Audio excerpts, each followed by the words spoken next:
কাফেরের স্ত্রী, কিন্তু আসিয়া উনি জান্নাতি, ফেরাউন ছিল জাহান্নাম। কথা বলে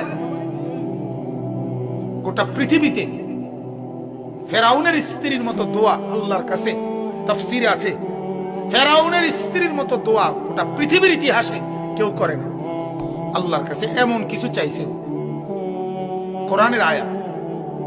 ফেরাউনের স্ত্রী আসিয়া বলছিল, আল্লাহ আমি শুধু জান্নাতে যেতে চাই না, জান্নাতে তোমার সাথে একটা ঘর চাই, তোমার লগে দিয়ে থাকতে চাই। এইটা শুধু উনিই বলছে।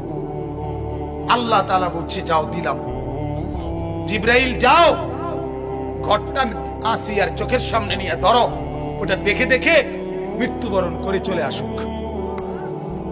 এটা কোরআন। রব্বি বিনি ইনদাকা বাইতান, ইনদাকা এই শব্দটা শুধুই কেবল হযরতে আসিয়া বলছে। আল্লাহ আপনার পাশে দিয়া, আপনার লগে দিয়ে থাকতেছে, আপনার সাথে দিয়ে থাকতে। সুবহানাল্লাহ, সুবহানাল্লাহ।